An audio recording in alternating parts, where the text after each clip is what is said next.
soldier girl who's raised in the future who like kind of punches first sometimes when she's learning how to be a leader because she's been put into this position that she never asked to be in and has to be that leader to people and like live up to their vision. Yeah. That makes sense why I don't like her.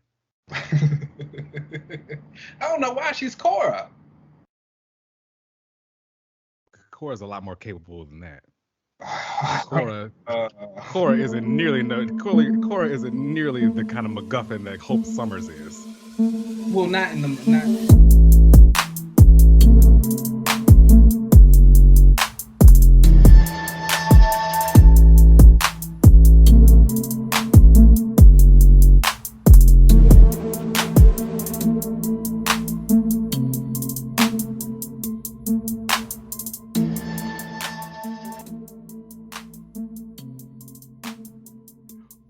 All right, everybody. Welcome back to another episode of another relaunch. I am Benet Duparis, aka Exodus, the Omega level telekinetic, and one of my favorite characters. How are you? Who are you? Well, we're gonna talk about that, but I'm fine, and I am. You said you hope? Yeah.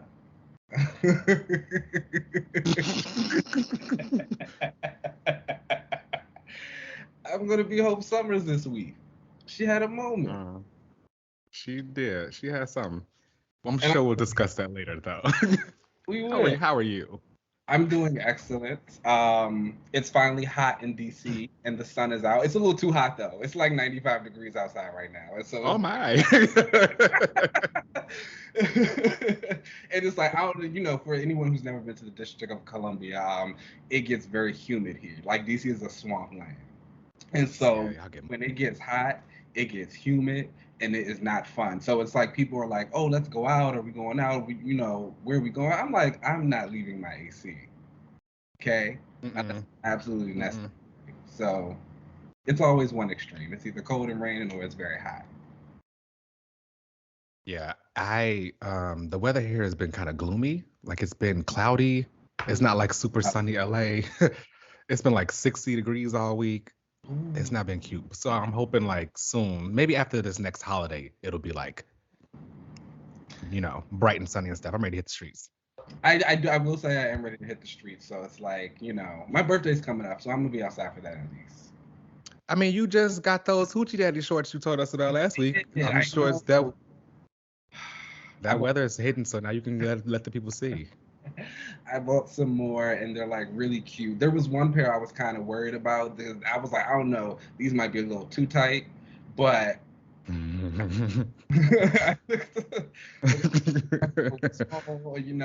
but I like took some pictures and I sent them to a few friends, and I was like, hey, give me some input on these, and everybody's like, yes, they're small, but they're supposed to be. That's the point. And I was that's like, the point. So that's where we are. Okay, that's good. Oh my gosh. Quick aside, let me just say this. Okay. I may have said this on the show. I may have said this on the show before, but I'm gonna say it again. So like, people out there, if you're listening and you want to hang out with me, and you're a male, don't have to pretend to like comics. I promise. Like, you can just say you like Storm. So let me tell you. Oh, like Storm fan. Met this guy, super cute. We kick it, whatever. I think the same thing happened to me already before. So maybe there's a pattern here. But it was like he was like, "Oh, I think you're really cute," and we start talking about comic stuff, and I'm like, "Yeah, great, okay, cool, another nerd." I'm like, "Okay, well, who are your favorite characters?" He said, I really love Storm." Cool. Are you liking Regent Storm? I start talking about like, she's really cool right now. She's got this great stuff going on. He was like, "Oh, I didn't know any of that," and I was like, "Oh, okay. Well, what about like Krakoa and stuff like that?" I don't like know any of that. He was like, "I just really like Storm because like her powers and stuff." And I was like,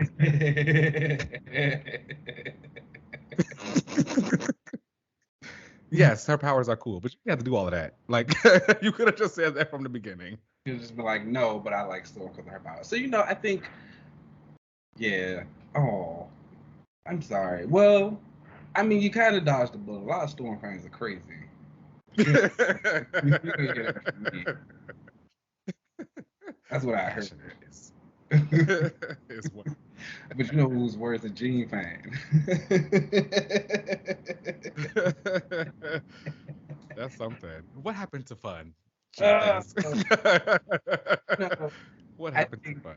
I think that whole conversation, like, for those who don't know, there was like a conversation about the comic queens, and someone posted a picture with Jean Grey in it, and it's like, what the kids say these days, a sneak.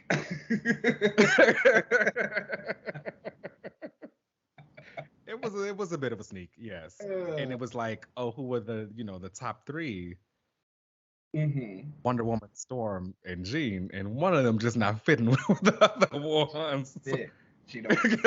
I'm sorry. And like in all seriousness, I'll never take away the Dark Phoenix saga for Jean. That was like a great story that like did change fiction in the way a lot of people see female characters in life, and like what it did about like the lady going kind of crazy and killing people. Like, yeah. But that don't mean she's top 3. That was 40 years ago.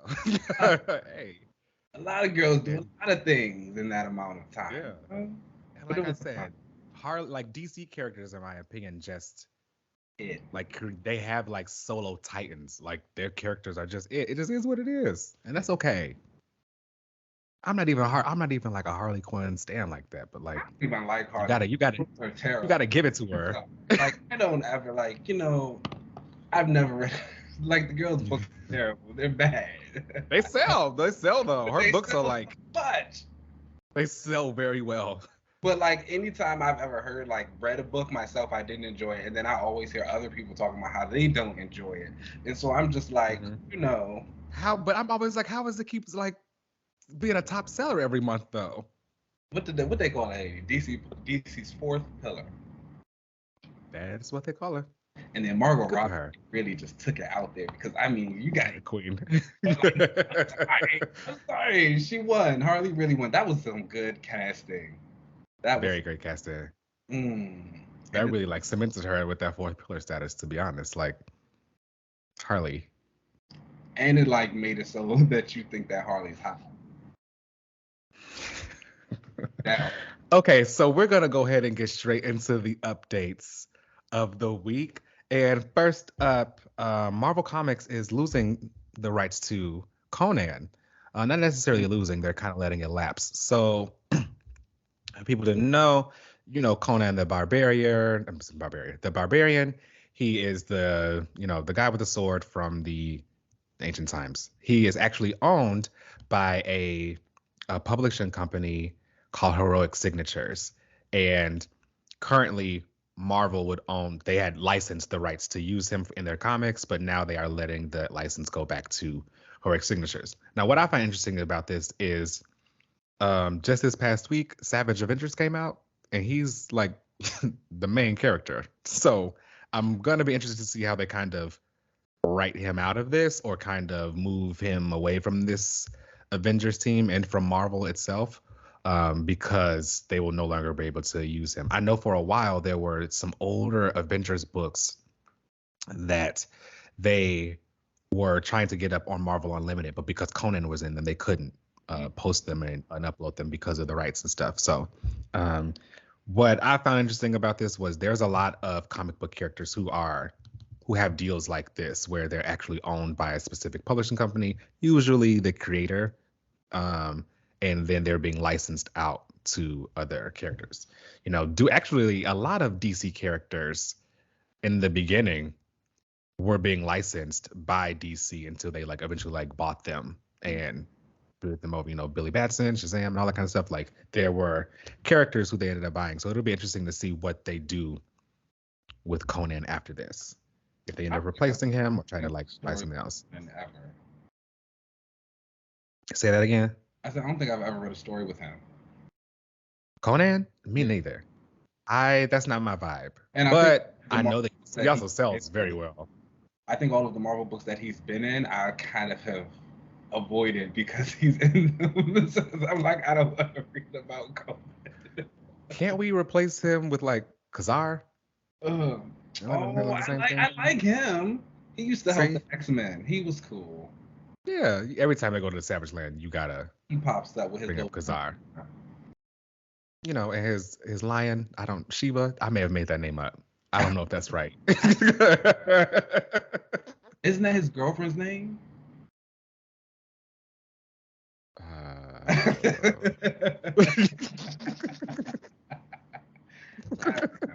I don't know. I have no. I mean, let me look it up. See, but I feel like if they used him in place of Conan, we would know these things. I would, yes. Period. I would prefer that. I know his girlfriend's name was Shanna. I knew that. Shanna the She-Devil. Yes, her. Yes. I don't know what his little cat's name is though. Yeah, the teeth, right? Yeah. Saber-tooth tiger. Saber-tooth tiger. Yes. See, we know some. See, Kazar's got it. Maybe.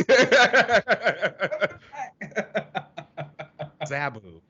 That's his name. Oh. I don't know where I got Sheba from. I made that up. Made that Sorry. up.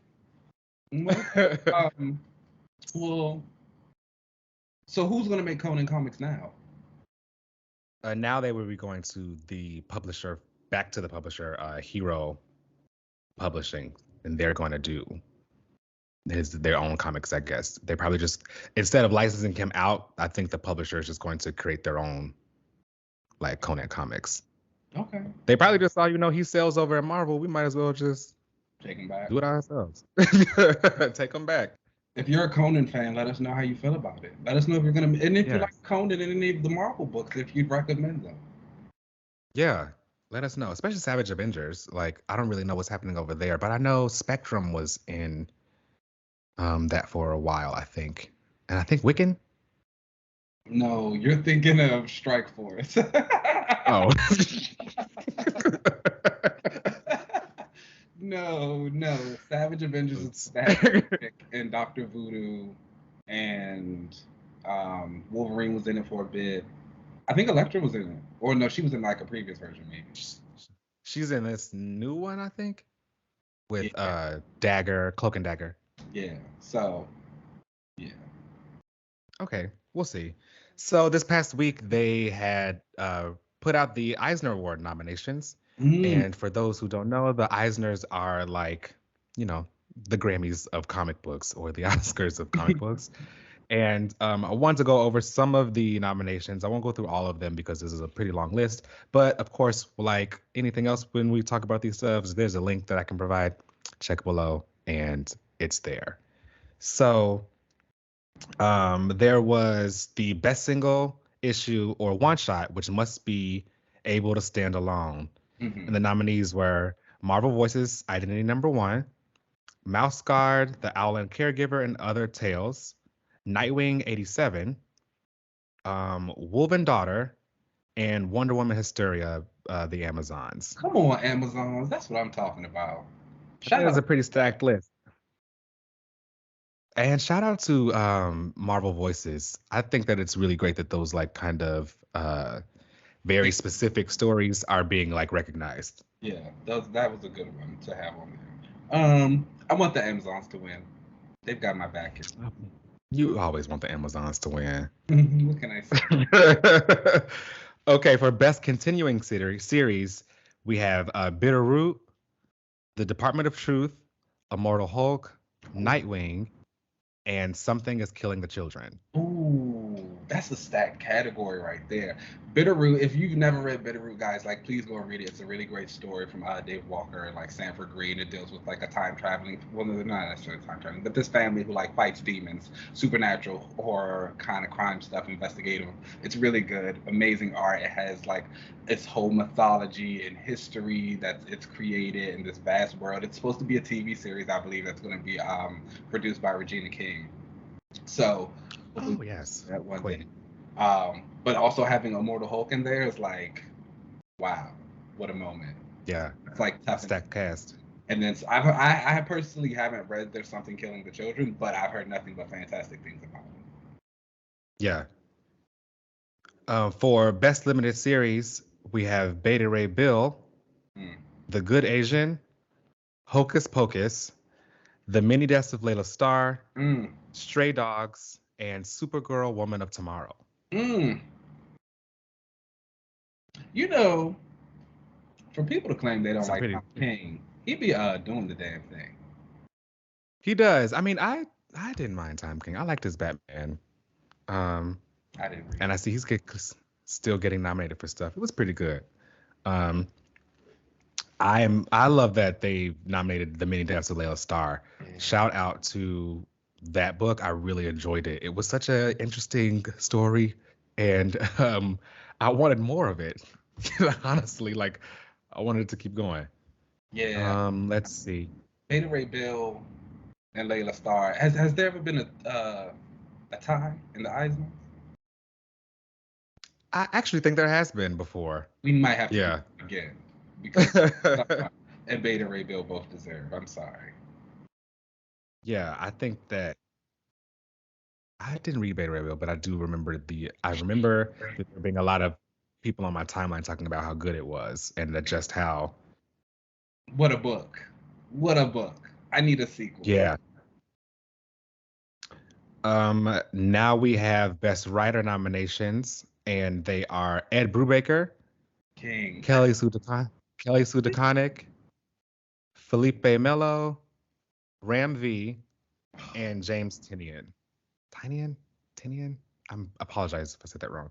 I'm very happy for Ram V. Yeah, he's great. Like that's gotta feel. He's really great. Damn, yeah, so stacked. And shout out to Kelly Sue. They could have nominated another woman, but no. Whatever. Just saying. There is also Best Penciler / Inker. They kind of combine them together, or Penciler Inker Team. And we have Felipe Andrade, who did The Many Deaths of Layla Starr.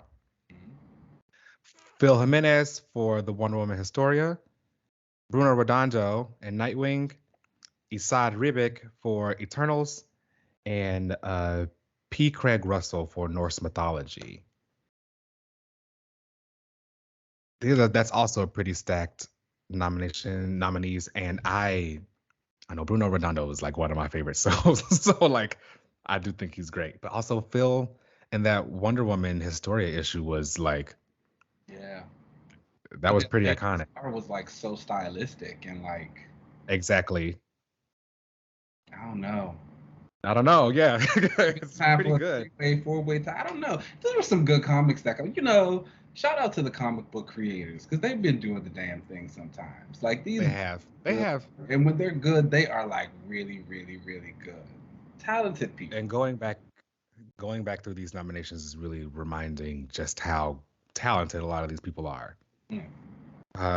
So best cover artist, we have Jen Bartel, David Mack, Bruno Redondo, Alex Ross, Julian Totino, and Yoshi Yoshitani.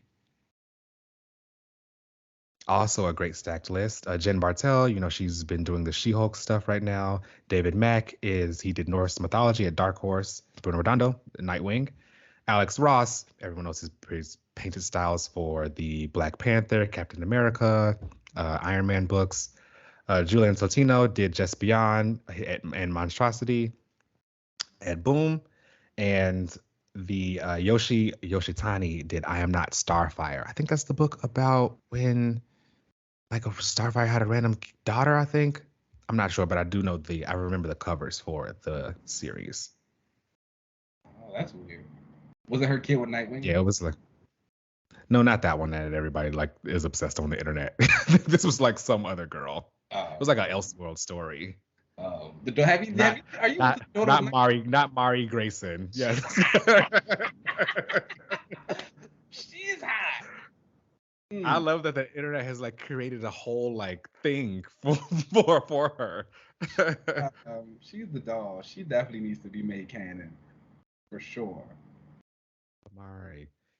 And last up that we'll discuss is best coloring, and we have Felipe Andrade, Terry Dodson, Kay O'Neill, Jacob Phillips, and Matt Wilson. I'm a Matt Wilson truther. He deserves. Agreed. Same. I also really enjoy Matt Wilson's colors.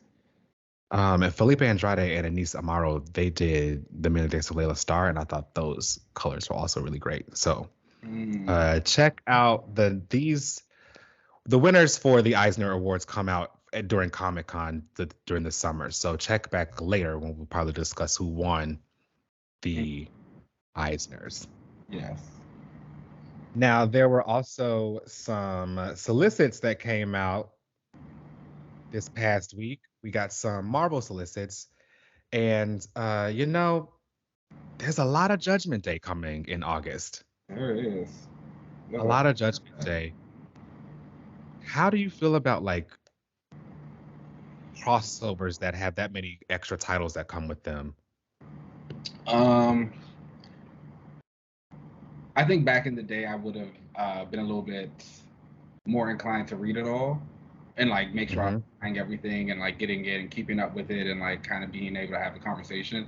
But I think now that as I've gotten older, I realize like that's not something that I necessarily need to do because again, I think we've talked about it all the time, but we don't consume comics the same way that we used to when we were kids. So, I've got Marvel Unlimited, I've got DC Infinite, I have like other ways to read it at a later time. I already have a very big pull list. I don't necessarily need to add anything because as we all know, comics are expensive. And yes, so it's just kind of like, oh, okay, but I'm also paying for this service, so it's like I'm gonna use the service. So exactly, that's what I'm paying for. A lot of stuff for Judgment Day, so it's like I don't necessarily feel like I have to keep up with everything. I don't feel like they have to be kept up with the same way that people do anymore. I think if you want to, because I'm whatever, like go for it, but I'm not doing it. So August will bring about Judgment Day #4, and we'll see a bunch of different tie-ins for Judgment Day, like Death to the Mutants and X-Men Red has a tie-in. I think all of the X books have a tie-in, or that issue that would normally come out will be a Judgment Day tie-in. Again, my excitement for Judgment Day has been kind of quelled recently. And we'll talk about that later, I'm sure, when we get into the comics. But I am excited for the Fantastic Four issue that comes out in August because it'll be a Sue Storm-focused issue. So that'll be hype for me and anyone else out there who's a Sue Storm fan. Marvel also has a lot of Fortnite crossovers that are coming in August. If anyone is a big Fortnite fan, I do play Fortnite, so check me out on PlayStation. Actually, they cross platforms, so we can play together. Maybe I do have a couple of different costumes, but are fun. It's fun, a nice little shooter. Also coming in August is Amazing Fantasy number 1000. Now, this is the 60th anniversary of Peter Parker's Spider-Man. And they will be huge. I'm sure people have seen recently that there were going to be this announcement coming from Marvel about some amazing thing that they were going to do, and this was it. They have Neil Gaiman, Jonathan Hickman, Dan Slott coming back to write.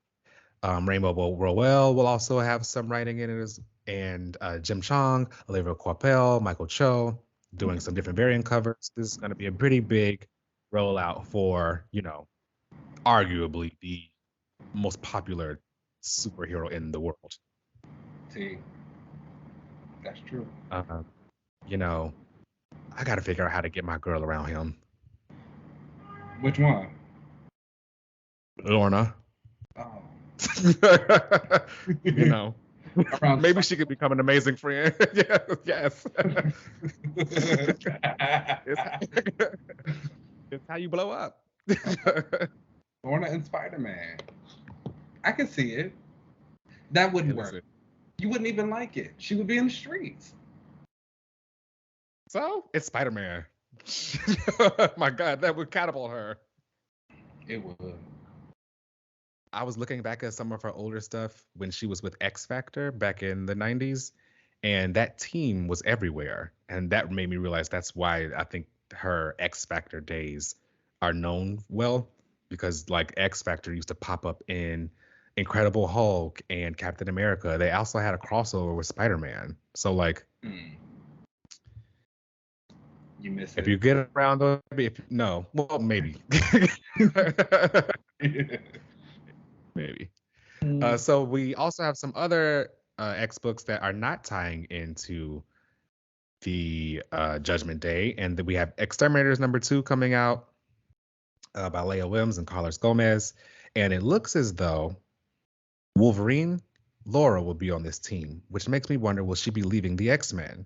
The solicit for this says 4 deadly X-women find themselves held captive and fighting for their lives, and more importantly, fight to get revenge on the fucking dead man who did this to them. I assume that's what they bleeped out the curse word, but I'm assuming that's what it meant.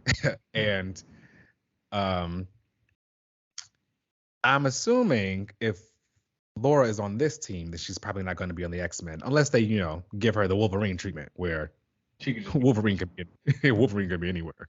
Yeah, no, I feel that. I don't know. I have to buy the book regardless. I don't want that as a flop, so. You happen with that one? I won't be participating in that. If everybody can just like take one for the team and buy the 4 issues, is this a 4-issue mini? Does it say? This is a 5-issue mini. Just buy the 5 issues. That's a long time. So we can just move on. All right. Or how about they just like post art and stuff and ask for a Dazzler solo? Or the sales might help. I don't know. Sometimes sales don't always mean they learn the lesson that should be learned from that. Yeah, I know. I know. But because that book could sell really well, and that would mean, people want to see this team together. Yeah, I know. But sometimes you just gotta like get through the motions. Speaking of, Knights of X #5 will also be coming out in August. And this will be written by Teenie Howard with art by Bob Quinn. And looks like the cover has Betsy on the cover sitting on a throne with her cool sword. Saturnine and Merlin are next to her and people are bowing down. The cover looks really cool. The solicit says Merlin has finally tapped into full-blown malice. He sent his furies on a campaign across the realm to burn everything in sight. And only those who swear fealty to the Mad King will be spared. But there is still hope. A bargain between a powerful new ally and the Knights of X may just secure the Siege Perilous and the future of Avalon. Elsewhere, Saturnine forges an alliance with a former enemy. But trust is a fickle thing. Will these new allegiances bring triumph or ruin for the mutants of Otherworld? Are you excited for what's going to be happening with Knights of X in August? No. It looks like they're going to be missing Judgment Day, so they're not going to be tied into that. Whatever.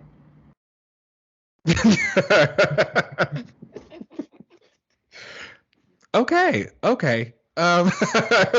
Moving forward, there were the finale of X-Men 92, House of 92, if anyone was reading the kind of Krakoan version of the 90s X-Men, the finale would be happening then. There's a New Mutants issue coming in August that looks like there's going to be a new writer on the book, at least for this issue. Danny Lore will be writing New Mutants 29. And it looks like there's going to be some team ups with, I almost called him by his code name, Akihiro and James Proudstar, while they go look for Gabby and Karma and some other really cool stuff. Also, there's a bunch of team ups coming from Marvel this August, like X-Men and Moon Girl or Ms. Marvel and Moon Knight. It looks like they're trying to get some fun stuff for people to kind of see those characters together. So check out those August solicits from Marvel. I'm looking forward to some of the stuff that they've got going on, but we'll see. I don't know. I was really hyped for Judgment Day, but I don't know. Every time I see a solicit for it, it says the exact same thing as the last one. And I think that's just kind of like what's not interesting to me about it. Because then I understand you don't want to give everything away to the solicits, but at the same time, it's like you want me to be excited for something. You're just saying nothing. And it's like, okay, cool. I don't really care about too many of the characters involved or who it's supposed to be about. So it's just like it's there, but it's all event, and so it's like I think I don't have to think about it or care about it in the same way that I would if this was a regular ongoing series. An event's going to be an event; it's going to sell, and we're going to get more of them. So just take it. Yeah. I hope it brings some fun action stuff. I love a fun summer event. So. And I was gonna say, if anything, like we'll get some nice little power feats from people. I saw the artist tweeting already. He was like, "Oh, I just drew another X-Men getting killed for the third time." So okay, they're really gonna be out there fighting and stuff. So we'll see. Yeah. Okay. Over on the DC side, they released their solicits for August, and we have some interesting stuff going on over there. Batman number 126, written by Chip Zdarsky and art by Jorge Jimenez. And Chip will be joining Batman, which means I'm probably going to jump back into Batman, or at least try to catch up. So, are you a fan of Chip Zdarsky and his books?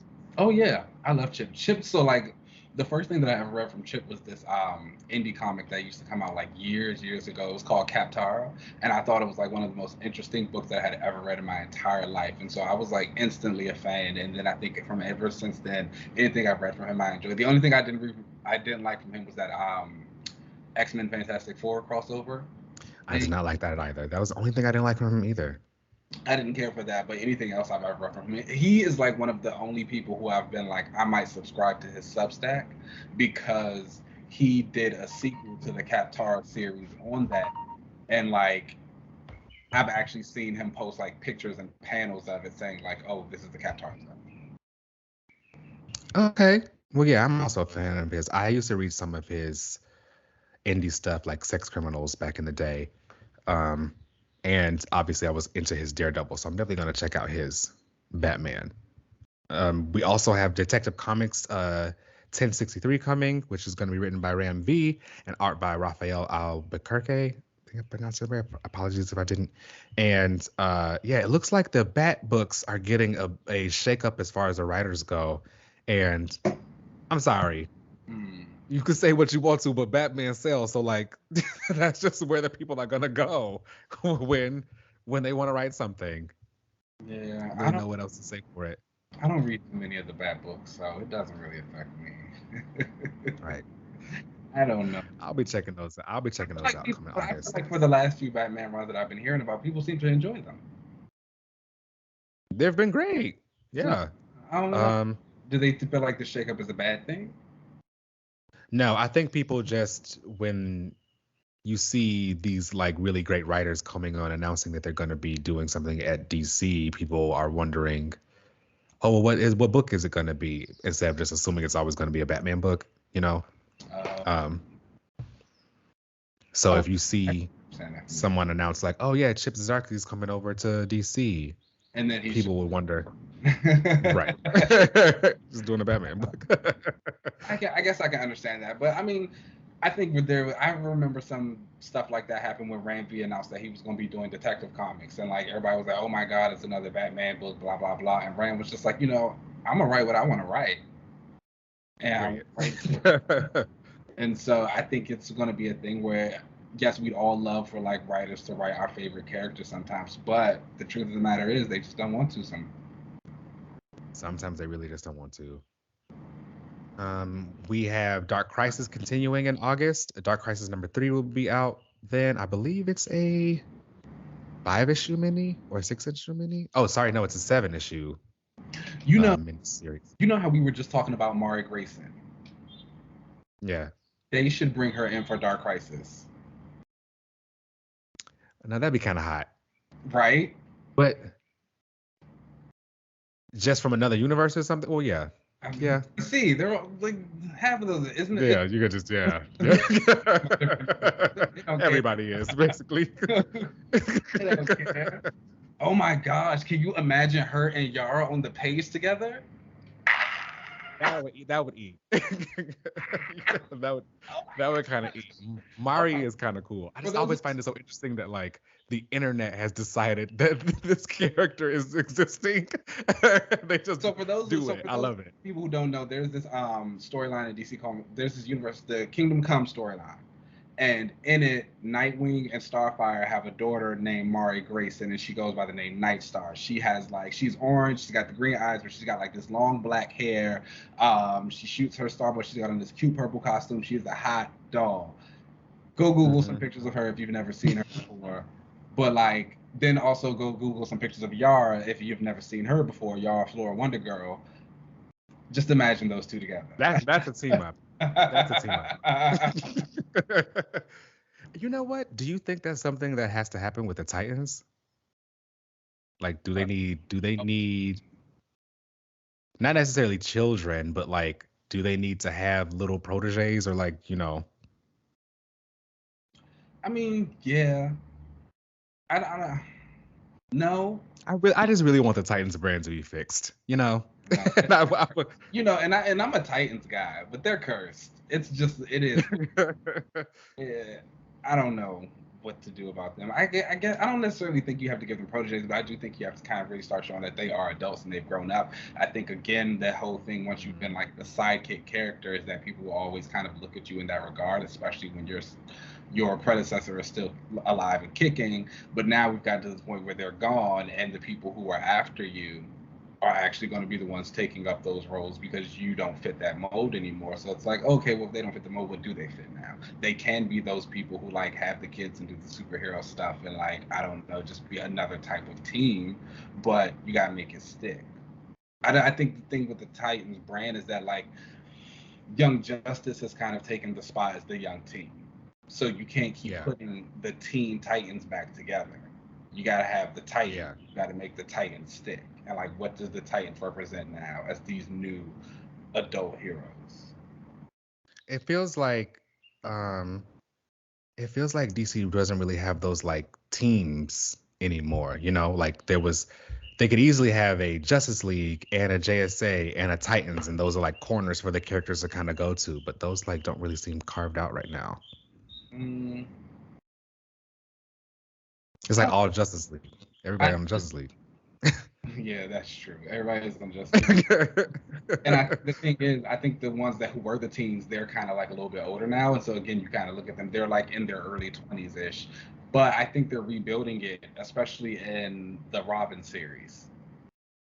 Ah, yes. I think that's the thing. They're kind of like building all of those characters up around him, because they tried to do it before, but everybody was so much older than him. He had John, and then John got aged up, so it's like he don't really have John as much anymore. So it's like to have the kids who are Damian's age, who are the quote-unquote young justices, they got to make them. Yeah. Also going on in Dark Crisis, my boy Jon Stewart will be getting a highlighted issue with Dark Crisis Worlds Without a Justice League, Green Lantern #1. And the solicit reads, when Pariah and his forces of the great darkness laid waste to the most powerful superheroes of all time, all hope was lost, but the spirit of the Justice League could never truly die. Jon Stewart takes flight to defend his planet as the Emerald Knight of Justice, alongside his allies, Red Hood and the blind prophet Kyle Rayner. Plus, Hawkgirl takes to the skies in her own unique world. This is written by Philip Kennedy Johnson and art by Fernando Blanco. And I'm extremely excited. This one, it's a 40-page one-shot. I'm really hyped for Jon to be getting his own superhero status.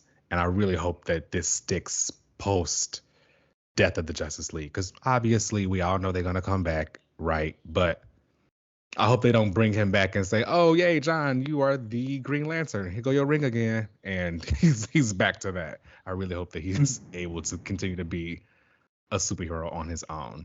It's interesting too, because Jon's kind of in that space that Hal used to be in, where I think a lot of newer readers don't actually want him in the books anymore because they want to see the Jessicas and the Simons and the Joes.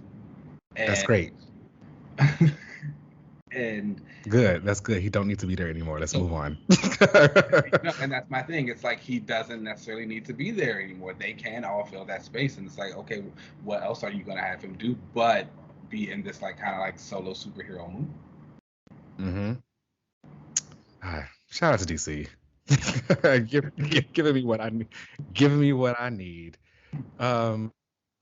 Yeah, there are some other solicits on the DC roster here, but I'm gonna link them below because there's a pretty long list there. There was also the new champion of Shazam finally coming out. And it's written by Josie Campbell and art by Doc Shaner. And this is going to be when Mary Marvel gets to be Shazam. I know this was supposed to come out earlier. I think it was supposed to come out in February, but it got pushed back to this coming August. So for the people who were excited about seeing Mary Marvel take the Shazam title, it's coming in August. Did you see about the WB CEO who canceled the Wonder Twins movie?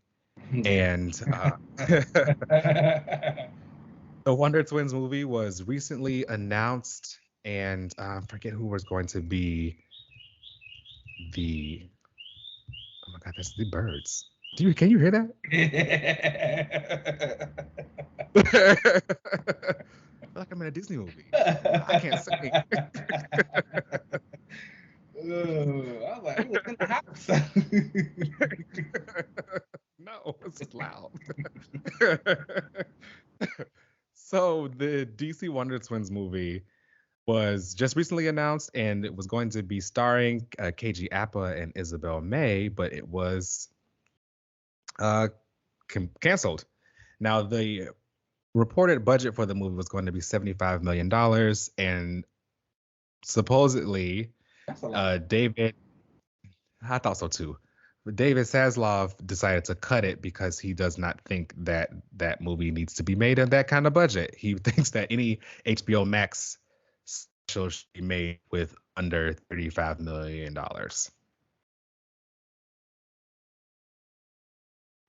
I agree. I mean, I get it. WB just recently did this merger with Warner Brothers and Discovery, so now they are Warner Brothers Discovery. That's why everything is kind of being fixed right now and reshuffled. And he is kind of going in and I don't want to say cleaning the house, but kind of. He thinks that, certain movies shouldn't be made. I think there was a Western that was made by Clint Eastwood, which was a flop. Like, it did not do very well in the box office. And when he asked about this, he said, how did this flop? And people were like, we were moving forward with it, even though we had reservations about putting out. And allegedly he said, if you had reservations, why did you put it out anyway? And they said, Clint Eastwood in the past has had hits with us, so we thought that this could happen again. And somebody's like not tuned into public opinion. Clint Eastwood? Yeah. You think about the okay. Anyways, continue. I'm sorry. That just pissed me. Yeah. And when his response allegedly was, we don't do handouts and favors anymore. Period. Like, if you had reservations about it, we shouldn't have put it out from the beginning. So I am not mad at someone who's kind of a CEO with that kind of mentality, but it is kind of making me wonder how many of those DC projects that were announced and we kind of already knew weren't going to happen are really not happen while they kind of fix and reshuffle some things around at HBO or WB. I feel it. So we'll see what's going on there with this new CEO. Who knows? And our final bit of an update this week was the She-Hulk trailer that just came out. Now, the Marvel Studios has released the trailer for the upcoming show, She-Hulk, Attorney at Law, which will be premiering this August. And it seems like at least once a month they're going to be having content out, which is interesting. With just how I feel like they were at least getting some stuff ready while they were in the pandemic, Yeah. So that they could really pull the trigger on stuff. But the She-Hulk trailer, what'd you think? I liked it. As the She-Hulk stand here, what did you think? It was really fun. I think Tatiana's an amazing actress, so I'm pretty sure she's gonna kill it. I thought some of the humor bits came through really well. It was cool to see Bruce. I love that they kept fun girl She-Hulk in there. They show some of her dating life. I think if you're a fan of She-Hulk and you've ever read any of her comics, you kind of understand that this is who she is. I love that they're pulling from the slot run and doing the stuff with her being an attorney at Superhuman Law and just bringing in the hijinks that ensued with that. And it's like, it was cool to see. I thought it was really fun. The CGI was Marvel CGI. Yes. And I think that was... I don't think that they are like... I don't think Marvel has a reputation for having bad CGI. I've seen a hell of a lot worse. How? I don't think it's nearly as bad as like the CW or anything that comes out of DC. You love to compare something to the CW.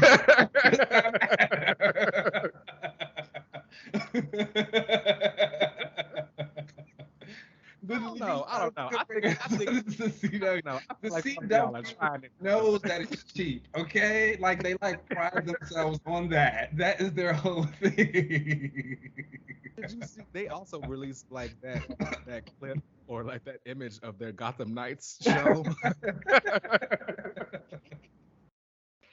And it looked like just like 5 teenagers on the picture. It was you so can't funny. tell who those characters are. Like, what is this show supposed to be about? I was like, who are these characters? I was like, this is so funny. Somebody was like, the CW loves a Batman show with no Batman and none of his characters. I think the CW is laundering money. That's what I think. Well, I mean, everything just got canceled. The deck was clear, so it's fine. They finally even canceled Riverdale, which like what makes that boy getting his little Wonder Twins movie canceled a little bit funnier, because it's like, damn, we just lost 2 jobs. That's upsetting. But I only say that because apparently, like, the Wonder Twins have been coded Asian, and so everybody, I know, like, them being cast as white folks was kind of upsetting to a lot of people. I think even I didn't know they were coded Asian. Someone said that the writer based the character on one of the girl, like the alien sister, I think, on like his wife and her brother, and they're Asian. Oh, yeah. So that's all right. Well, it was probably good for this to just yeah. So it was like a whole thing. It was like, this ain't right. Yeah. Let's move on from that. But She-Hulk, I thought, was fun. I'm excited for the show, and I'm ready to see it come on. That's my girl. I thought so too. I am not like a She-Hulk stan, but I do enjoy her. Like, she's a fun girl. I was really kind of shocked, honestly, in this trailer to see them not only acknowledge her like being older and like 30 instead of being like an MCU Jennifer Walters, if you know what I mean. Like, they kind of like de-aged her or something like that. Like, no, she was like, I'm dating in my 30s. And even truly at the end when she saw the fine man and was like, oh, I'm taking you home, and like picking him up and stuff, I was shocked that they kept the hot girlness of her personality in this trailer. Not only in the trailer that we're going to see in the show. Yeah. And again, the CGI, there were times where, yes, it looked wonky. But actually, She-Hulk is one of the characters I was worried about for a show because she is always She-Hulk. Yeah. You know what I mean? And it's not like they were ever going to paint her green. I think the funniest thing was like seeing the memes that came afterwards, and like people like posted clips of these People so mean. It's funny though. Like, people are so creative. I love it. But no, I thought it was great. I think, again, like, I think the CGI is what you would expect it to be for this type of show from Marvel Studios. Yes. And I don't think it's that bad.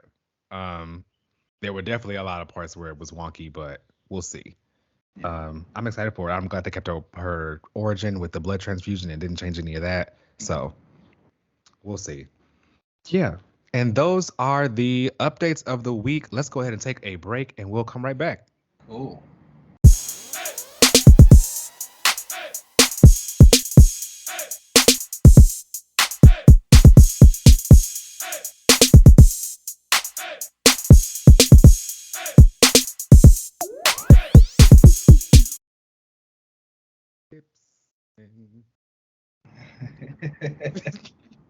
Body.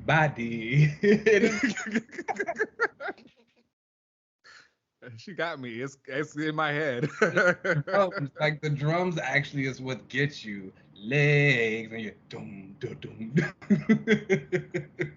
Why does it sound like that? It's like the drums of war. It's like, it truly is. It's so funny. like preparing for battle, just like coming in. Here she is talking about her legs and her hips.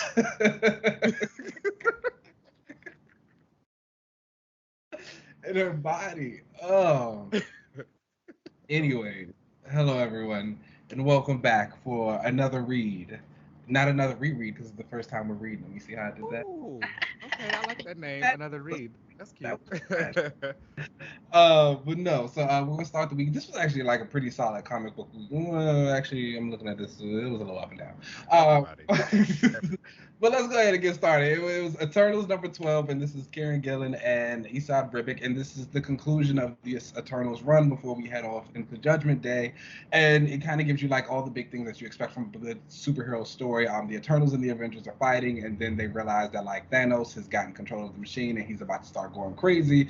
So they just reveal to the Avengers like, hey, we were playing y'all. This is what's going on. The Avengers are pissed. Send them on their way. They go to start fighting Thanos. We get the big bang booms. We find out Druig, being the manipulative, evil little man that he is, has sabotaged the machine. So before, if the Prime Eternal ever wanted to use it for bad ways and like go crazy, they would die. Kills them, and that's how they win. After it's all said and done, the Eternals are kind of like, this is their place to protect, and they're going to do that. And from the Deviants, and then Druig looks out and hears about an excess deviation, and he sees Krakoa, and we learn about, Arakko on Mars, and he's like, that sounds like something to me. And it seems like we're going to go into Judgment Day from that with the Eternals. Look, what you said. They're going to think the mutants are deviants, and they're going to, go to attack them, and then we're going to get the big battle for that. So it's happening. Yeah, we're moving towards that way. I think this issue was interesting to see the conclusion of all of this and kind of where all this kind of wraps up. The main takeaway is that the deviants are the quote unquote like natural thing, and the Eternals are actually the quote unquote deviants. By going back through their history, they learned that like deviation and mutation and stuff is natural, and like that's what's supposed to like happen because of like this primordial ooze from a celestial. That part I thought was nasty, personally. But like the deviants are born from that, and that's how they end up like mutating or whatever. And obviously that's how we can kind of see a connection between mutants and deviants. But like mutation and all of that is natural. Sometimes they excess deviate, but the Eternals are there to basically like be the right. They're like the gardeners that are clipping, the weeds out, but the flowers are still growing. They are not the flowers that they thought they were. So I thought that part was interesting that they are kind of there. As far as the Eternals as a team, I've said this before in this run, I've been really into the writing and the story that's been telling, but the team itself are really bland. Like, yeah, Cersei is boring, Athena is boring, Gilgamesh is boring. Now, but like the culture of be calm. I guess I could keep naming the rest of them if that's what I should do. But I didn't think I needed to list everybody since the whole team is. We don't add Cersei into this conversation. We got everybody else. Cersei sat in a tub for 3 issues and did nothing. Queen. She didn't have. What do you mean? Like, she doesn't work. She's just as boring as the rest. She directs, and they do the work. She did exactly what she was supposed to do. And when she told Thor, the boring Eternals are. Oh. And Tony Stark. I guess that's cute when she said that it was their world, like it was never yours. Like, we are the Eternals, so we, like, you're just human. You are gonna be here for another decade, 2. Don't play with me. She's that girl. The rest of the Eternals, but I do agree with you on that. And like the team, I have realized that as these issues have gone by, I've started to care a little less about all of them. Mm-hmm. And I think I don't know. I can't tell if it is intentional or not that they are the Eternals and they're supposed to kind of be devoid of a lot of those like emotions and that warmth that you would expect from people in other teams to do things, because like, they do live so long. They do see all these people die. They're just kind of used to it. And it's like, that's who they are. But at the same time, it's like, I guess if that is intentional in how they're supposed to be presented, I would like to see that like changing over time and them kind of growing that a little bit more. I think we do see it from Cersei a little bit more often, just because she's been in the Avengers and stuff like that, and obviously it was a big part of Athena. But like even that seemed to kind of just once her guy died, it was just like okay, you know. And I think in the long term, when they don't care, it's just like oh okay, well I don't care either. Right. That's why I said previously on a different review for the Eternals that if we ever got an expanded like roster, not necessarily a different roster, but maybe a different group of Eternals. I may be comparing this to the movie where we saw them like, go out into space and they were looking for the other Eternals. That maybe there might be a group of them out there that have some personality because this batch don't. So I would hope to maybe see a little bit else from them. If not, I don't know how the Eternals as a brand is really gonna really kind of carve themselves a corner. I think for me personally, I have realized that I don't mind the Eternals, but I don't think they need to be like their own protagonists. I think when they pop up as like side characters or like side plots and stuff like that, side civilization and other stories, yeah, they're fine. Bring them in for an arc or like a little story event like Judgment Day or something like that. But like them in their own book, I don't know. It might not be. Yeah. But it was a good book nonetheless. Like beautifully written, beautifully drawn. I feel like the style was immaculate. I think the weight and the heaviness of every story, like every issue hit. I'd still say this is like a 4 out of 5 comic book for sure. Definitely. I would still give it a 4 myself. That one lady at the end was nasty when she called Icarus back and she was like, "Oh, you saved that town. That's insane." He was like, "Yes, I did what I could." And she was like, "But you couldn't save my son." And just kind of turned it away and walked away. It's like, yeah. Lady. I mean, damn. Like you gonna rub it in? She a little justified. I won't hold that against her. She can be mad for a little bit. Okay, fair. We can let that ride. Like just a little. It's okay. But yeah, I would overall I'd give the issue. 4 out of 5. Okay, that's right. Good. Next up on our list, we have Catwoman number 43, and this comes from Teenie Howard, and we had a guest artist, Ben Gall, on the story. Let me start by saying I think Ben Gall's art is like very enjoyable. He's a French artist, and it has like the style of the old French comics that used to come out back in the day, but there's also like a little bit of an anime influence in there. And it's just like it feels very kinetic. It's very emotive. I like it. I think it's fun for this type of story. That said, I did not like this issue at all. Harley guest stars in it, and Selena and Harley basically go on a little girls trip together, and they do like some roller derby stuff. And I will say the one interesting thing that I thought was like really cool about this issue was there's this character by the name of Red Claw. She appeared in the Batman animated series back in the 90s. She's never actually been in a comic book. She made her first appearance in this issue. And like, that's cool. Yeah, she comes to like attack Selena. But nonetheless, this issue, I just think as a whole was just very unenjoyable. I think when it comes to Harley Quinn, she can be a very divisive character on how people write her. I think they either go like very full on with the slapstick and kind of make her like a girl Deadpool, or they like go very heavy with the manic pixie thing. I think a good Harley is kind of a little, not really like Deadpool slapstick, but a mix of those two. Like she's still like the therapist, the genius. She's gonna crack a joke. Yeah, you know what I'm saying? But she's gonna be I think the Harley Quinn cartoon does like probably my favorite version of her. If no one's ever watched it, you should please go and watch it. It's great. It's on HBO Max. But Team doesn't write that episode where the Riddler and Bane were talking about, oh, did you hear about Harley and Joker breaking up? And he was like, I heard they're trying to be open. You know that only works for the gays.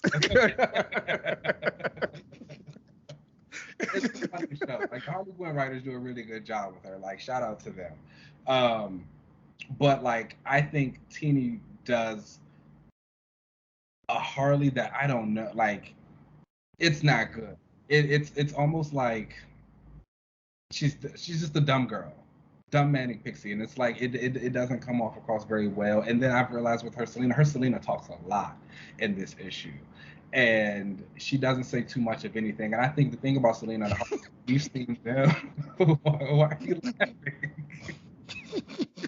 You just said she talks a lot, but doesn't say a lot of anything. I'm sorry, that caught me. I thought that was funny. Sorry. Oh my gosh. No.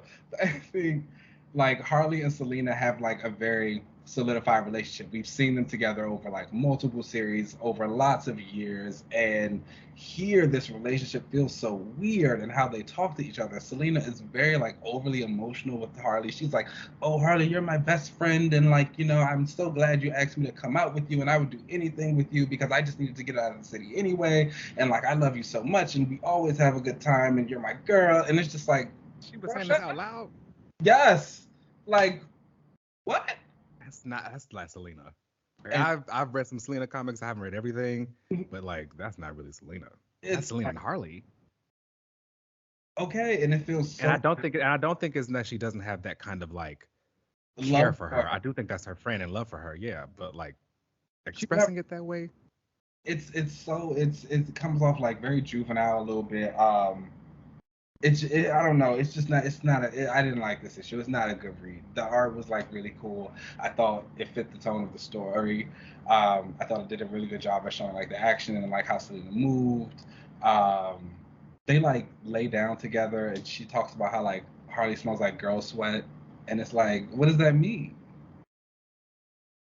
And it's like, I guess, you know, you can kind of say that like, oh, that's like a cutesy little moment. She's trying to be fun, but it's just like, no, Selena wouldn't say that. Selena wouldn't get that. That's not her. It's just like, okay, whatever. So, I don't know. I would really rate this issue like maybe a 2 out of 5. And honestly, like a lot of that comes from the art and being saved, and like the reveal of that I thought was kind of cool. But and it was like kind of annoying too, because I honestly have really been enjoying this Catwoman story, and I understood where a lot of people's frustrations came from, and being before with Ramby and seeing her doing like the Queenpin thing, to kind of coming back to hanging out in Gotham. But it was really like a story of, you know, her coming back to Gotham and people saying, "Oh, you've been gone for a while. Can you still do this?" And her showing them that like, yeah, I can. I'm Catwoman. You know who I am. And like, I'm having some fun with these strippers on the side and we kicking butt. Like, it was cool. This was just like, I don't know what that is. So I'll probably give it the next issue to see kind of what goes on. But if it gives more of this, I probably will just drop this title as a whole. Oh no. Yeah, because I ain't like that. And I don't want to read any. And if that's how she's going to be and talking in this, no. We can't do that. I was gonna say, we catch it on DC Infinite. Maybe not even that, honestly. But next up, we have Immortal X-Men #2, and this is another book from Kieran Gillen. It's a verdict. And this is a big issue for you. It is the story of Miss Hope Summers. You know, from the last issue, Celine turned the external gate into a kaiju. In this issue, we're kind of seeing the fallout from that. She's gone to Coven the Call, but basically the issue is just following Hope. And I think it's showing people who don't know Hope Summers who Hope Summers is. You're getting that she's like the soldier. This is what she is? The soldier girl who's raised in the future, who like kind of punches first sometimes, but she's learning how to be a leader because she's been put into this position that she never asked to be in and has to be that leader to people and like live up to their vision. Yeah. That makes sense why I don't like her. I don't know why. She's Cora. Cora's a lot more capable than that. Cora isn't nearly the kind of MacGuffin that Hope Summers is. Well, not in the MacGuffin. Hope is definitely a MacGuffin.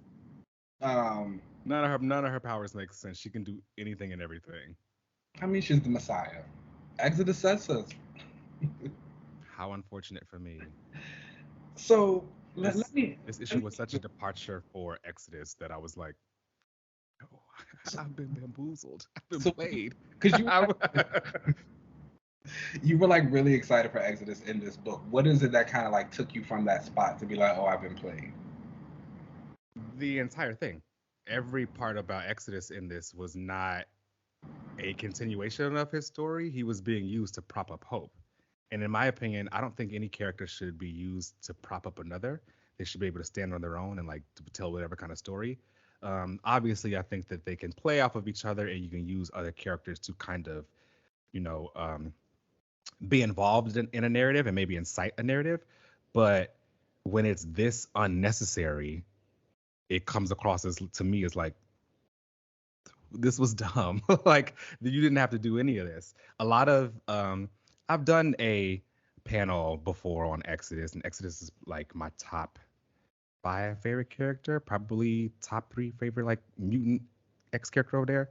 And he has a very simple story, in my opinion. It's not like super convoluted. It's not.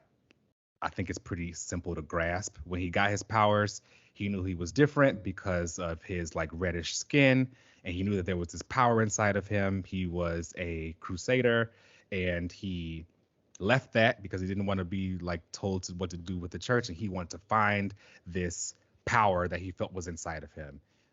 He later discovers his power because he discovers he's a mutant, and then he runs into Apocalypse, who is like, you have this great power within you, and he starts following Apocalypse. Basically, Exodus ends up having the story of, you have all this power, but you're not believing in yourself because you feel like you need an external belief to like push you forward. So he follows the mantras of the Crusaders, and then after that it was Apocalypse. After that it was Magneto, and that was who he followed then. He had a very specific moment in Uncanny X-Men where after the whole Genosha thing happened, he went back to Genosha, and he used, this part is bad because he's still kind of like, he does things on his own. He forced Forge to make him a Cerebro that he could use to amplify his telepathic powers, and he took away all of hostility in Genosha and made everyone like each other. So humans and mutants, everyone there like got along. And when the X-Men came to kind of rescue Forge and stuff, he was like, they rescued him. He said, this was my plan. I'm no longer following anyone anymore.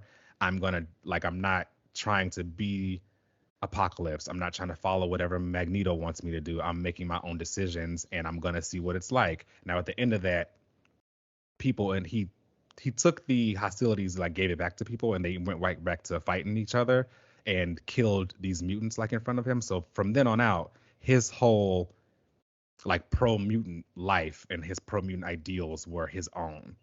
Okay. Then we fast forward to Inferno just recently, and he says to Mystique when she's trying to work everyone over, that his prime objective is protecting Krakoa. He's explicitly says, for a long time I've been a follower of someone else, and it took me a while until I got to this new land what I wanted to do, and that is protect Krakoa and his mutants, and basically just he wants that to be as prosperous as possible. Now we fast forward to this, and you just replaced Magneto with Hope Summers. So now he's gonna be obsessed with her, and now he has to he needs her to that be his motivations. And then on top of that, there's always been a thing with his powers that he's super powerful. Yeah. And previously it was never confirmed, but it was always a thing of, he's powerful because he believes in himself. And to me, I always thought that was more of a comment on his hubris. He's super confident and that cliche villain kind of speech of I believe in myself. I'm so righteous. This is where my power comes from because I believe in myself so strongly. Now it's been retconned that his powers actually do grow stronger when more people believe in him. So now, intrinsically, a part of his powers, he needs someone to believe in him other than himself. I guess I can see why you'd be frustrated with the issue and not like it.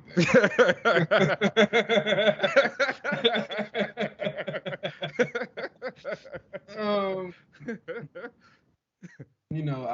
to me, this was it's just taking 5 steps backwards to help Hope Summers. What? that's the real dig right there. It's like, ooh, out of all people, Hope. That's not. Hope So, Summers. so I guess I can understand that being an Exodus fan in that way. I mean, I will say I don't necessarily think it's going to go too far with the obsession thing. I feel like I could see the story becoming about like, yes, he does believe in her and all that stuff, but at the same time, she's trying to be very affirming that like you are putting me on this pedestal.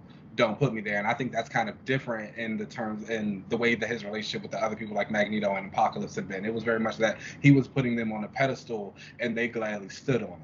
And they were like, yes, I am actually all these things. So when the stuff did happen, it did kind of make it seem like a little bit worse for him. Here, he's doing that for Hope, and she's saying, nah, I don't get like the Messiah thing that everybody puts on me is like not who I am. She's like, I'm not the way you think of it. And it's like, I need you to understand that. So I think that's really an interesting dynamic change. But again, like, everything else that you explained it in the way that you talk about his story and where he's gotten to and going back to that, I can understand being frustrated with it. I think me and personally with Immortal X-Men, I don't necessarily care about anybody on the council outside of like Destiny and Xavier, and they're both kind of bad people already. So I don't really think there's anything that's going to like really sway me about how they're written. Everybody else, it's just vibes. And I thought the vibes with Exodus and Hope was really cool. I think Hope as a Messiah character has always fallen a little flat for me because they never really put that kind of work into it that needed to be. I think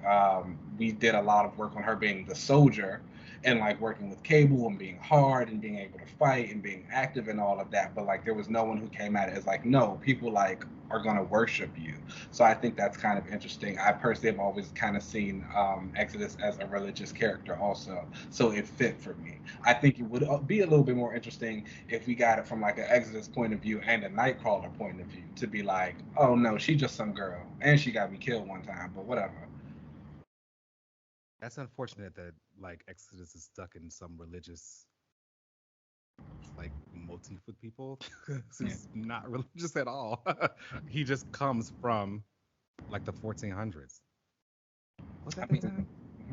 I don't think that was that far back. I don't think that's right.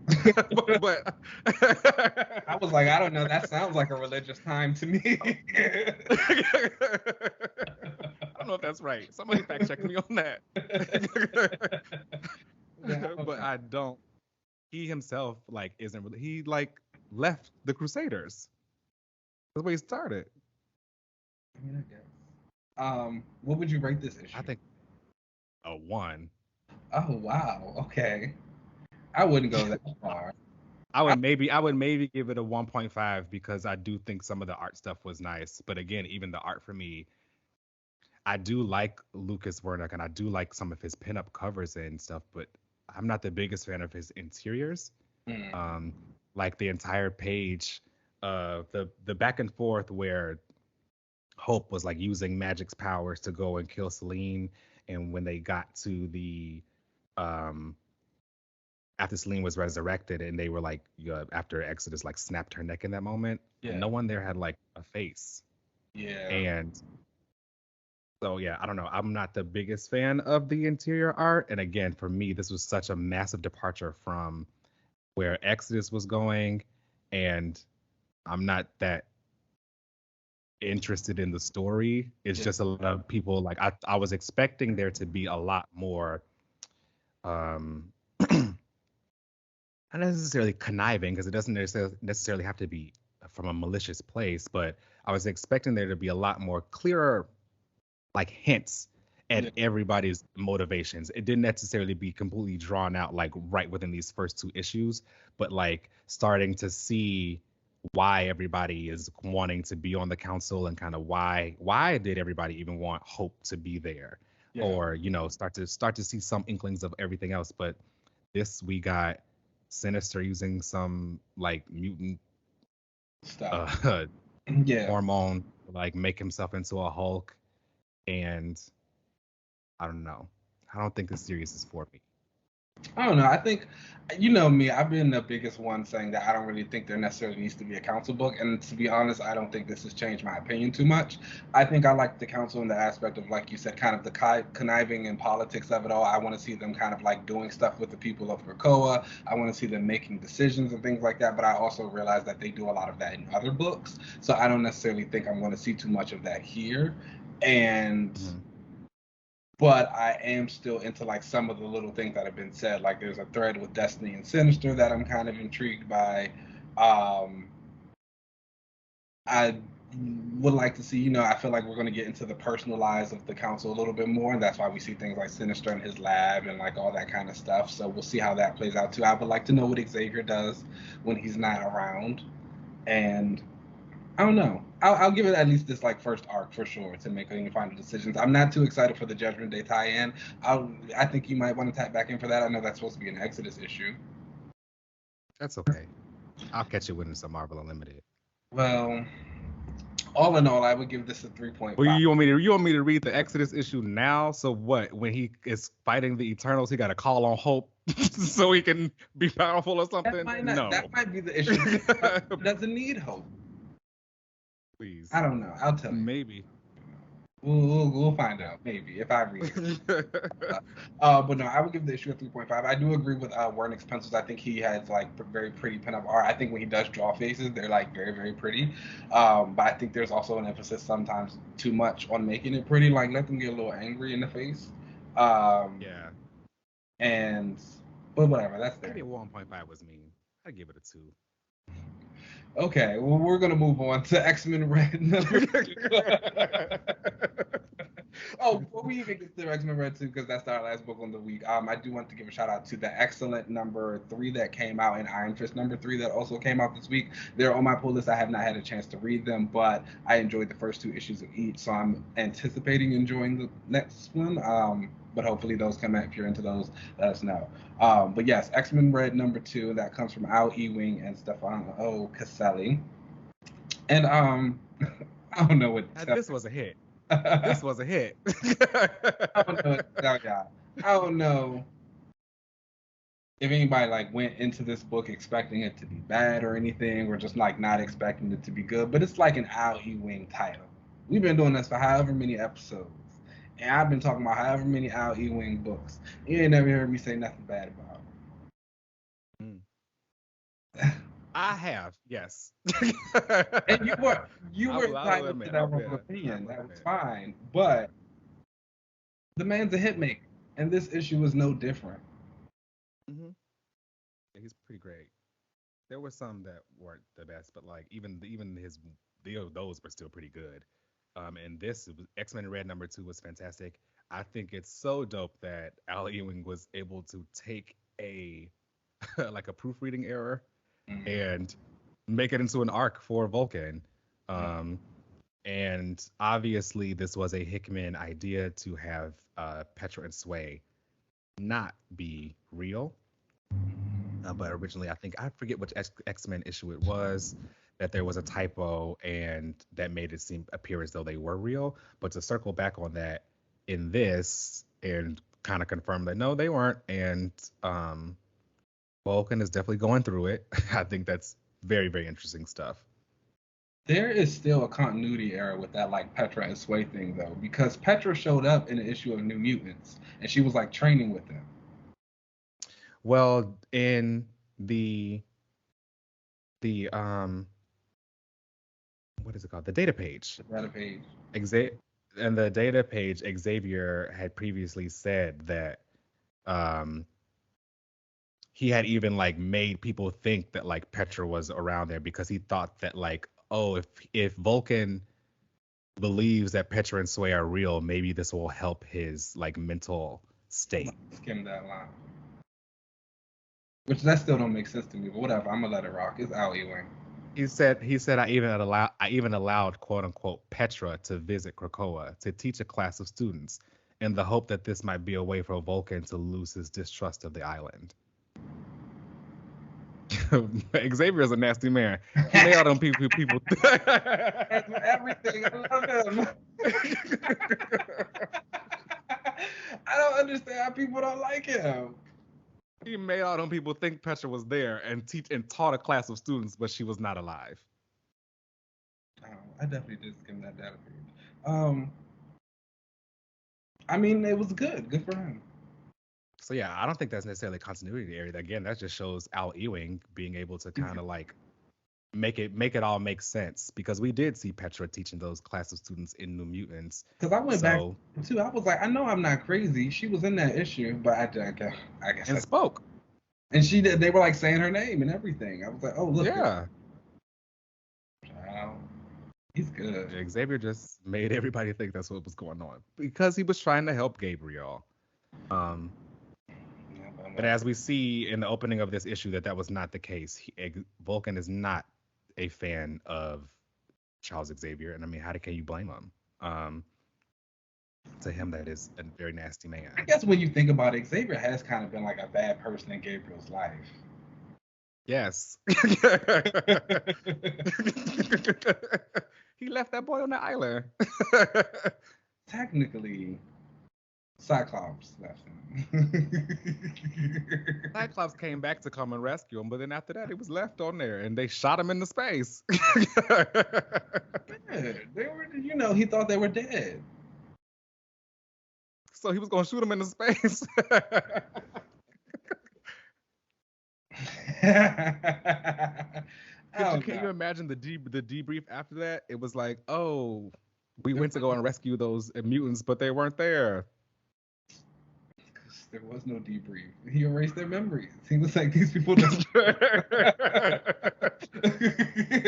nasty.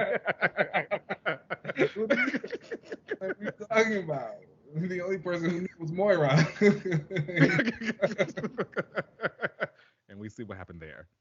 How did you feel about everything going on in this issue with Brand? We see that she is kind of building her own X-Men. She is basically keeping Vulcan in her back pocket because he's extremely powerful, and she wants to build her own X-Men.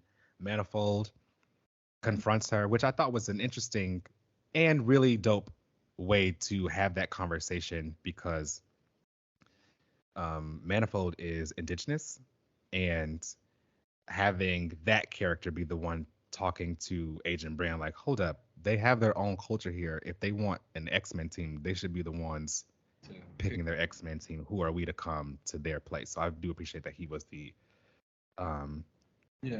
person to kind of talk about that. And Brand, being nasty, was like, well, I'm going to do whatever I want to do anyway. So if y'all got a problem with it, you can go. I've like never hated Agent Brand. I love me like a lady character who like does not take anybody's stuff. Maria Hill, love her also. And I felt like Brand was always in this position of obviously the second in command and kind of just like overseeing stuff for everybody else. And like over the years, they've moved her into this space of like being in charge and doing what she needs to do. And I feel like this role that she now has, and especially putting her in opposition to somebody like Storm. I read the Storm data page that Brand did on her. And she was like just talking about, I expected to fight the queen of Arakko and not the queen of the Morlocks. And like how these people, she said the queen of Wakanda. I think it was Wakanda. The queen of Wakanda, and like, no, she's getting the queen of the Morlocks. And it was just like, ooh, because the queen of Wakanda didn't do anything.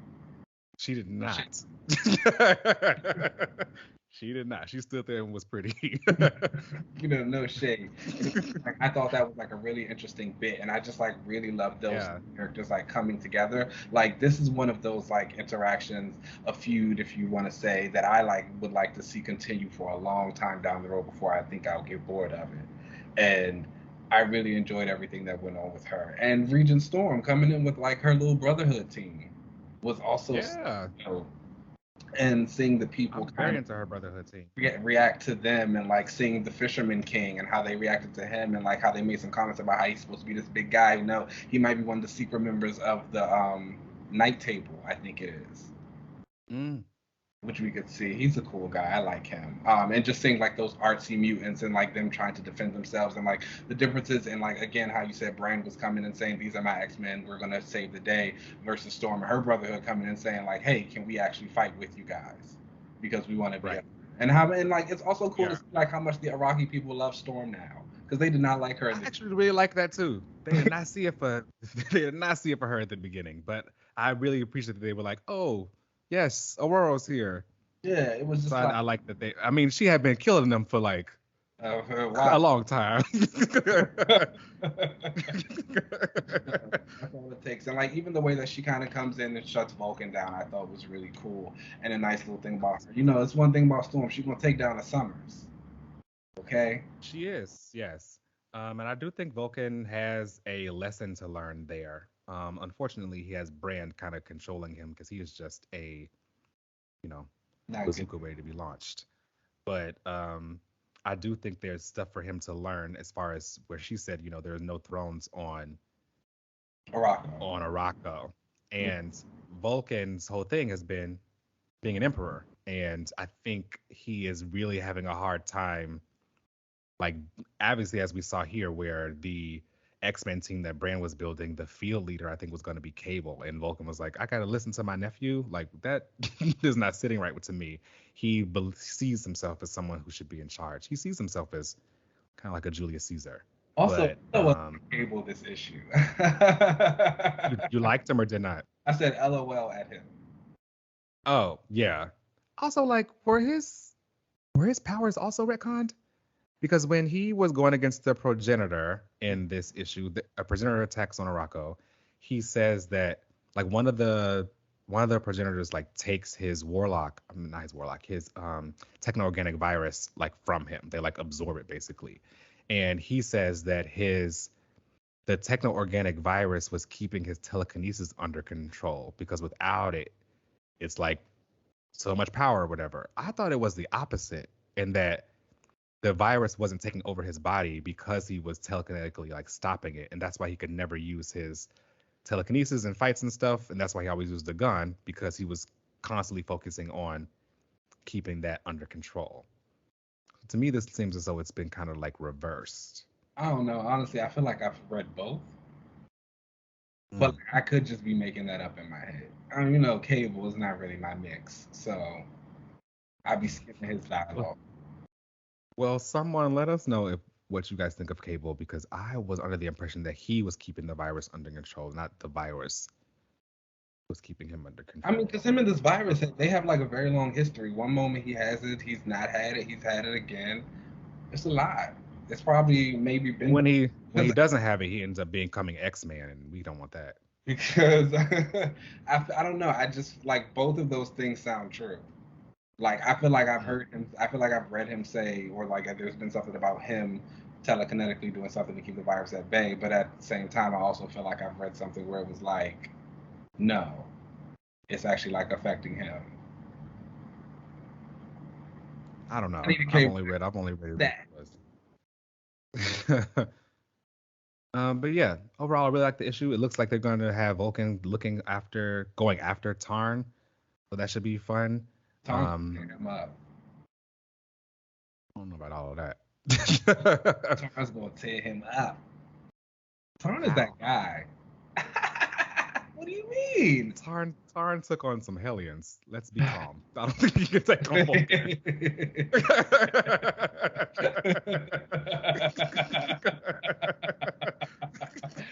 I don't know. The Hellions X-Men team, so. Right. Who on the X-Men team? G?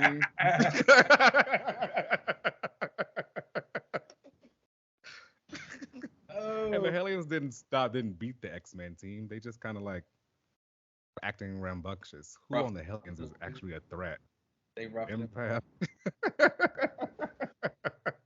You think people gonna be afraid of Conan? Please. They might because they still think she's Betsy. That's unfortunate for them, but I don't think any of them are too much of a threat. Tarn took them out. All right, yeah, that's not too much of a threat. They lost to Tarn. Tarn's gonna do it. I love Tarn. Okay, I think he is so cool. Tarn's fun with his attitude. He's fun. But we'll see. What would you rate this issue? I'd give this issue a 4 out of 5 for sure. I really enjoyed it. X-Men Red is the series. I agree. Definitely strong 4 out of 5. I'm excited to keep reading the series. It also has a Judgment Day issue coming up soon. So like that's that. I'm pretty sure Al even said we wasn't gonna have no tie-ins. You got to listen to this one though. Marvel said that's what you think. Well, we are gonna have a tie-in. Pretty sure. Whatever. Those are the comics of the week. Let's go ahead and take a break and then we'll come back. Let's do it.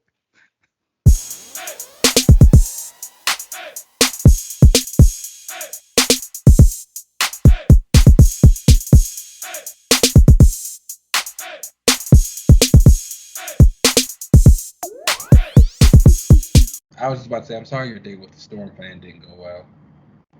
Yeah, we'll see. He was cute though. So it's summertime. No. I like a little bit of fun. It is. It is. He texts me on the right night.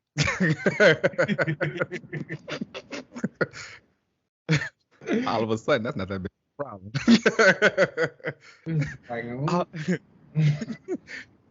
All right, y'all. Welcome back to the relaunch section of the show. So we have been switching some things up recently, and we know people love the character close-up, so we decided to kind of mush those together. So this week's relaunch will actually be a character close-up of Vulcan. Now, Gabriel Summers is the brother of Alex and Scott Summers. And he has recently been a member of X-Men Red, as people have just read, as we just reviewed. And he is a very interesting character, in my opinion. I think he is not only very powerful, he's an Omega level energy manipulating character. I think when you have a character that can be kind of like angry and violent, sometimes they can end up being that's just their story and their trope here. But recently there's been some developments with him where there's explanations behind a lot of that, and he's not just some megalomaniac conqueror. So in his backstory, Vulcan was the third child of Corsair Summers. I think their mother's name was Catherine. And she was pregnant when they got captured by the Shi'ar, and Corsair ended up being taken away. The wife was supposedly killed, but she was actually pregnant with Vulcan. They took the unborn baby, accelerated it to his prime adolescence, and put him into slavery. Now, is that a lot of like comic book craziness just to give them a third hidden brother? Yes, but whatever. He's here now. I know I typically never like the, hidden sibling trope, but Vulcan can stay. So after he became a slave with the Shi'ar, he was sent to Earth with Eric the Red, as people know him. And while there, he ended up I think it was a crash landing or something like that. Moira McTaggart ended up finding him, and he had no memory of who he was. And she took him to Charles and kind of help him become a part of the X-Men and do the whole mutant thing. You are a powerful character. Let me help you. He told everyone that his name was Gabriel, and it was code for Vulcan. He was obsessed with Roman mythology and Julius Caesar, I believe, is a book that he read when he was a kid. So his code name, he went by Vulcan. He joined a team of X-Men with Petra, Darwin, and Sway, and they were going to be the original kind of team. I'm really want to see a one shot or something, a reunion of them, just to see where they are now. Really nice, especially now that Wanda created the little Elijah Fields thing where they can bring anybody back. It would be really good to see them back. I'm a big fan of Darwin personally, so I always enjoy seeing him. I really enjoyed Sway. I actually enjoyed that whole little team during that miniseries. Yeah, came out and were introduced. I thought they were really interesting in how they use their powers, especially Sway and her time abilities and the replay stuff. I would see that. That will also require Darwin to appear on the page again, and we haven't seen him since he died in the ball. Oh yeah. Well, he popped up in that resurrection, when all three of them came back, but he hasn't been seen. Nasus resurrected, right? Yeah. Well, damn. Damn. Well, yeah, it'd be nice if they had a X-Men Unlimited arc or something where they just kind of did a touch based on all of them and kind of show where they were. But yeah, that was his team, and Xavier gave them the mission of going to rescue the original X-Men because they were trapped by Krakoa. Now, we learn later in Deadly Genesis, which I highly recommend for people, it's pretty much all of Vulcan's origin story. And I think it was written by Ed Brubaker. And the Deadly Genesis is where an adult Vulcan returns and pretty much tells everybody exactly what really went down. He tells everyone, I was actually a part of this first or second X-Men team to go and help the original X-Men, but the mission didn't go very well. We ended up saving Cyclops, or Vulcan feels like he saved Cyclops, sent him away to go and get some help. While Cyclops is like watching the fight go on, he thinks that Vulcan is killed.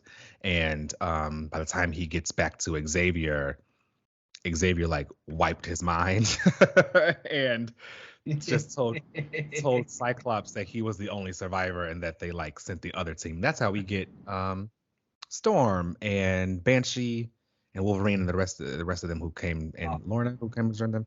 Yeah, the giant fight team. Thunderbird, who just came back in X-Men Red. Exactly.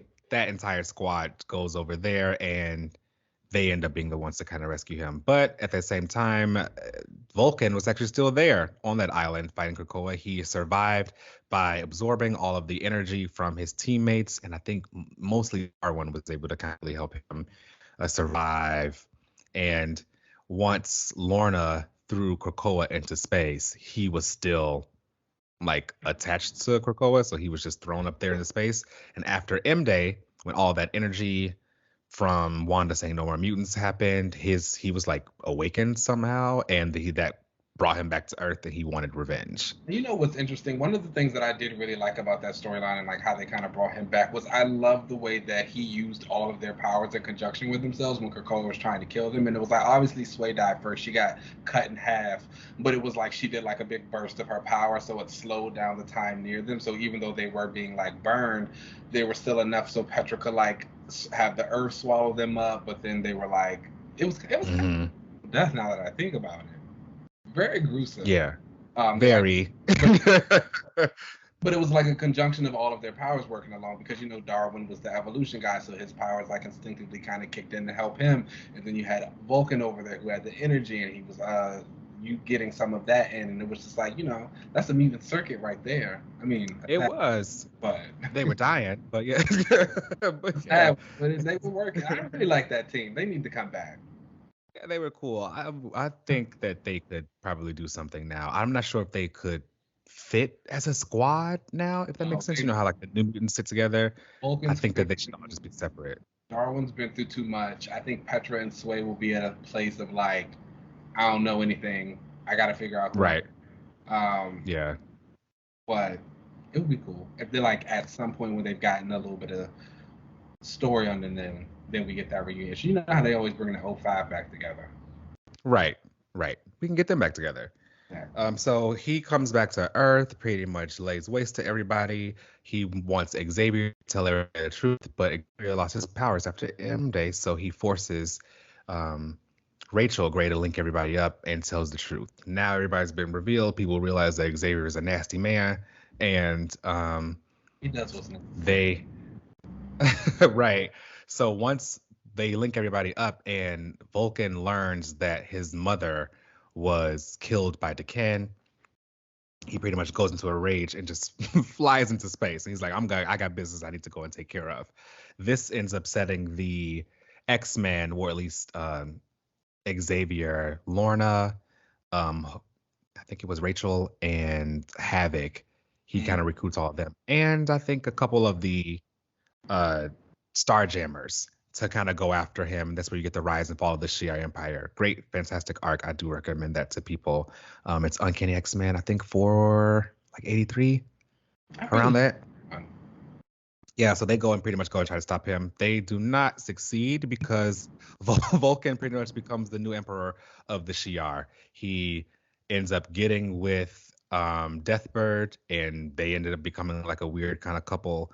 And she becomes the batteries in his back, while he is actually kind of presenting himself to be kind of like a maniac, but he is kind of playing everybody because he knows that in order for him to take over the Shi'ar, he would have to get it A, by marriage or by combat. So if he married Deathbird, which I think he ended up doing, while they were having a war, he like tried to go and kill like the uncle or whatever who would have been the one in line before him. So he just becomes like, I'm the new king, like either by marriage or through combat, I'm the ones, and people end up falling behind him. Again, sometimes a lot of these stories, the most powerful one is just who they end up following. So he becomes this big powerful king. He kills Daken, and he becomes the emperor. After that, he becomes the Emperor Vulcan. He takes Havoc and the Starjammers as prisoners. They are not doing very well. They tried to have a fight back. Again, they didn't do very well. So there was a moment where there was a machine called Finality where they were trying to get these other like aliens to come in to kind of help them, but that ended up backfiring. Havoc ended up being a flop out there, basically. And Polaris is my girl, but she was riding for her man, so she was. I get it.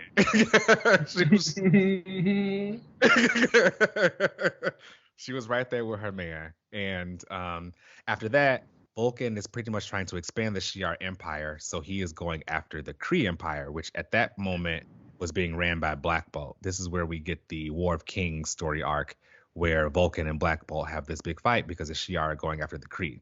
Now, as I had mentioned before, Polaris is my girl, but at this point, she was like, this is getting a little too wild. We need to leave. So Polaris and Havoc like leave the war in the middle of the war, and they go back to Earth. Or at least they try to get back to Earth. They end up having some shenanigans where Rogue has to come and rescue them because the X-Men get back together or whatever. But during all of this, Vulcan is still having this big fight with Black Bolt. And as people may have seen, they talk about Vulcan like basically being rescued from this other universe. And that's because during his fight with Black Bolt, there was such a big, massive fight. They tore a hole through the fabric of space and time, and like they both fell through. Okay. If people remember those pages of Vulcan kind of just like floating in space and those earlier X-Men issues, and then like his eyes come back and he's like got his powers back again. That was because of his fight with Black Bolt. He was just like out into space. But he didn't die. While he was over there, we learned during the Dawn of X era that like this, I don't know if they ever even really said exactly who those aliens were, but they like basically like helped him get his like life back and fixed him. And they said, you have this fire inside of you, and whoever you're showing people on the outside isn't really like the real you. It's this false identity. And one day they'll see the true persona back into you, and then they send him back to his own universe. Now, back in the present, people are kind of worried about him because to them, they saw him die. Now you're in this era of Krakoa where everyone's getting resurrected, but like he never died. Yeah. So a lot of people may have thought that, he died from the Krakoa era, his Krakoa era, back when he was a part of that original team going to help the X-Men, because he's off in space doing all that crazy stuff.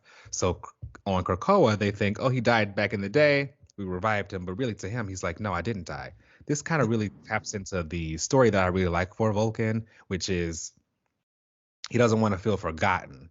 Yeah. And that's really been a big thing for him, has been being forgotten. When he's the third child of these very two famous X-Men characters.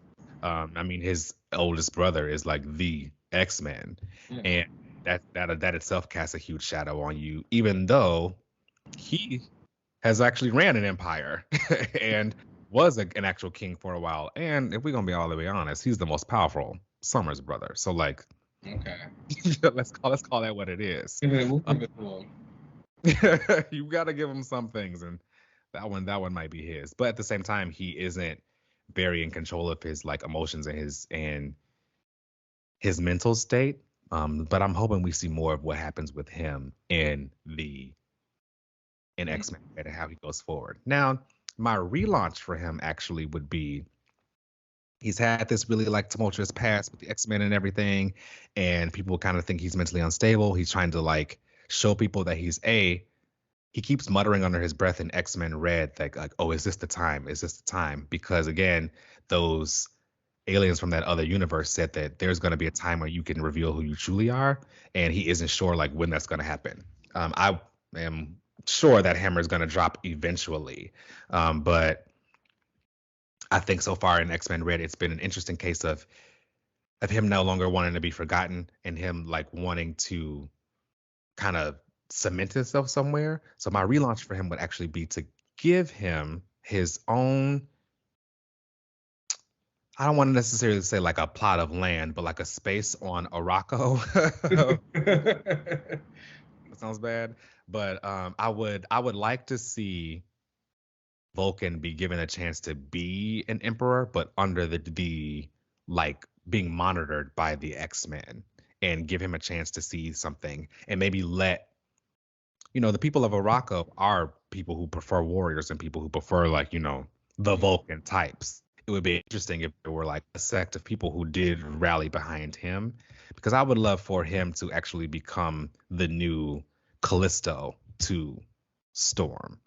I never need to see Callisto and Storm have knife fights again, but I do like that there was a kind of challenger to Storm. You know what I mean? That Callisto kind of brought around, and I think making Vulcan that would make it cool as hell, because like those two powers going against each other is just cool. But I think that there could be this respect kind of earned by Vulcan and like these lessons being taught by Storm that I think would be really interesting for him, especially in this like kind of galactic space that we are in now for Araco.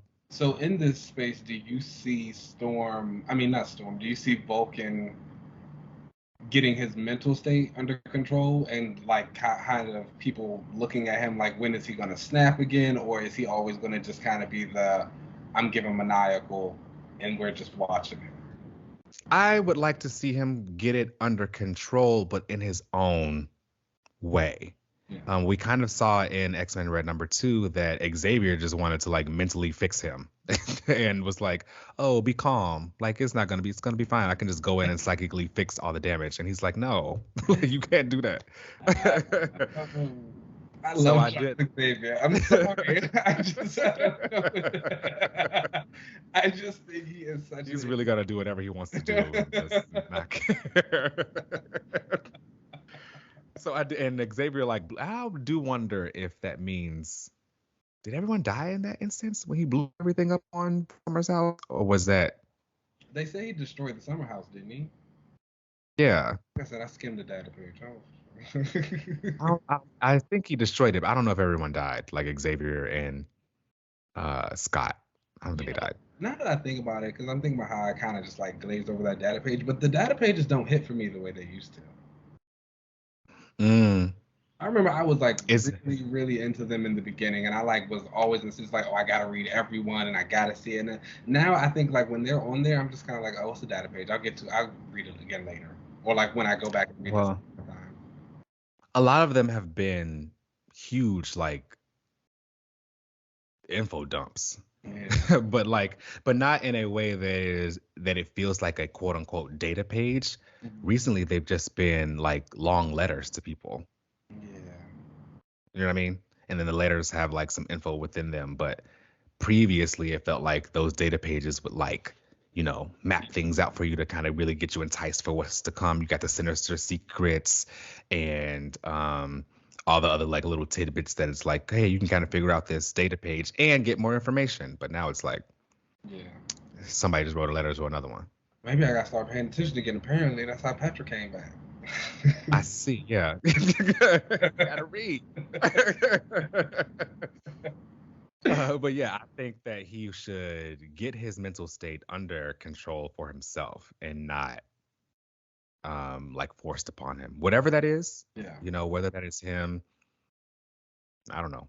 I don't know what it is. Did you like the Vulcan and Deathbird relationship? No. No. Okay. No. I liked it when she was with Bishop. That was high. I didn't really like him with Deathbird. Do you have anyone who you would like to kind of see him be paired with?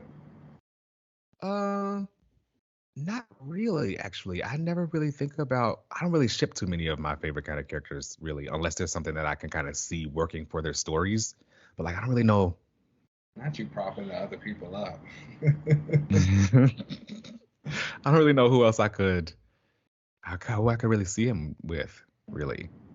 I mean, eventually you got to give them a romantic interest. Exactly. You got to give him something. I don't know. Latch on to. Mm-hmm. Maybe like a. Hey, it would be. No, that was about Petra? Or Sway? No. Or is that too cliche? Like, they're in the group together. I mean, you could make it Petra. That could follow like the whole, Scott, Jean, Havoc, Lorna. Don't do that. No, it's a little trend that happens. I'm just saying. Never mind. No, we don't need to do Petra. We'll get back. We'll do some research and we'll figure out someone else. But for right now, I have not thought about who we could put Vulcan with. I'm not sure. Make it hot. No. I'm into it. But yeah. The relaunch. I like the idea of him having like his own little group of people who kind of worship him, so he has something to do. I like it under the aspect of him also trying to get like his mental state under control and how he deals with the people in that way and like trying to be better and like people kind of expecting the worst of him or like waiting for him to like pop off and he's just like, no, I've got it. Or even maybe like you said how he was doing with the Shi'ar, kind of like playing it up that he's being crazy, but like really he's behind the scenes and he's like, no, I know what I'm doing. I know exactly what I'm doing. He's a very angry character, but I mean, he's just been through a lot. Like he was a slave when he was a kid. He's kind of a tragic character. Very tragic. And it would be nice to see him get some kind of like positive growth. It doesn't have to be nice and, yeah, let's all be besties. I think he could get something. Do you want him to be closer with Scott now? Like, and Storm needs somebody to fight. That'd be hot. So she does, and I like the idea of him being her Callisto. I think that's like a really good call out right there. Do you? I mean, he still lose, but do you want him to be closer with Scott and Alex? No, I don't. I like that I like the relationship they have now, where it's like they're all brothers, and they like pick on each other, especially when Scott came up recently and was like, we were going over things and like fixing Cerebro with the fields that Wanda fixed and everything.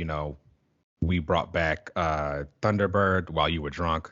So I do appreciate that they like, have those brotherly quips and stuff, but I don't need them to be like the three amigos. I think I would like shout out to Marvel Unlimited because the way they've been doing those X-Men Unlimited stories and kind of focusing on the side characters and stuff like that has been really cool. I think it's a great series. I think that would be a great space to do like a Summers brother like road trip type of story where you get Havoc, Scott, Vulcan together, or maybe like if you get a plot of land, they can go visit. And he's like, okay, let me give you guys the tour, and we just like get them doing stuff. Because I think I would like to see a little bit more of that. I feel like he and Scott's relationship is interesting because he went to go save Scott, he died, then Scott forgot. So like Scott probably has like a feeling of responsibility, especially being the oldest, whereas with Havoc, it was like, no, he watched him kill their dad and they were very tense and they were fighting. Yes. So it's like that whole dynamic just seems very... They don't like each other. But I think that like Scott probably does have the, like the older brother kind of thing for him. He watched him die. Yeah. Well, before Xavier took that memory from him. That wasn't necessary to say. You could have just left it at he watched him die. It's the telepaths. It's the telepaths. Nasty. But yeah, that is my relaunch for Vulcan.